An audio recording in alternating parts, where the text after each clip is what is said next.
Julio Jones, Falcons, we know he's available now. The Falcons made sure multiple reporters knew Monday morning, there it is. Hey, Julio Jones is available. Not now, June 2, but we can work out a deal now. Jay Glazer reported that the Ravens asked the Falcons about Julio Jones, but his contract is a problem. Now, look, it's not like the Ravens didn't know about the contract. It's not that the contract's the problem.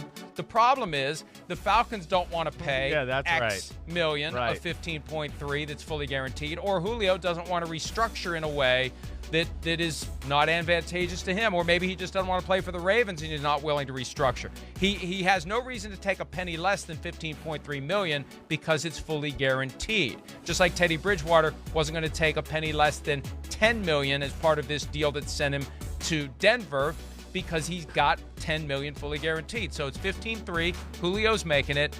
I really think it comes down to when you consider Carolina's paying $7 of $10 million guaranteed to Teddy Bridgewater. Right. Dolphins paying $6 of $9 million that was guaranteed to Eric Flowers. I think the problem is the Ravens said, "Hey, you want a second-round pick for this guy? You got to pay $5, $6, $7 million of his salary." Definitely, 100%. I'm with you. I think that's exactly the logic. I mean, it's too risky just to go, wait, we'll take Julio Jones at this point of his career for north of $15 million a year. And, they know what the rest of us know in football. I mean, Julio Jones can barely practice. It's always just like, we're going to make a decision on Friday or Saturday or the day of the game and see what he is. So no one's going to pay $15 million a year for a guy that's his age, that has that injury history, that they know is, has to have a miracle every week to kind of get on the field on a Sunday. The talent when he is on the field and everything, it's damn good.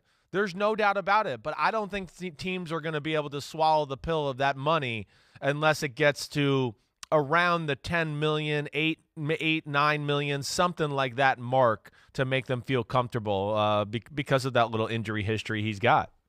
And there's a loose correlation between money and draft capital. And the more that the Falcons will want the Ravens or any other team to pay of that $15.3 million, the less that team is willing to give up in draft capital. Right. It goes back and forth. The more you want in draft capital, the more you better pay of that $15.3 million. And look, just because it didn't work with the Ravens, that doesn't mean it can't swing back around with the Ravens. They got time. Yeah. And teams will continue to be interested. The reason they put the word out before the draft is you don't want a team that would have potentially traded for Julio Jones, drafting a receiver, and then closing the door on what would be a need for Julio Jones. In hindsight, it's obvious. It's not a coincidence that three different reporters have the same idea, the same notion, the same door is open for Julio Jones on the same damn day, 3 days before the draft starts. Right. This is the Falcons pulling the cord on the lawnmower to get everyone aware that he's in play. And so far we know about the Ravens. Presumably others have called too, because that's what teams do this time of year. They make phone calls. Hopefully they have unlimited plans on their cell phones because they're calling and calling and calling and calling to see all the possibilities before they make decisions. Otherwise, you haven't done your homework. You haven't done your due diligence. And when the boss asks you a tough question, well, did you look into this? Did you look into that? You can say, yes, I did. Yes, I did. Yes, I did. Yes, I did. Did you say minutes on the cell phone? Like that was still a thing? Like that whole thing? Is it? I don't know. I've had unlimited minutes for years. Is that still a thing? I don't think it's no longer a thing. Yeah. I can remember. Get the music ready, Nicole. Back in my day. I can remember when you picked up the phone and dialed a long-distance number.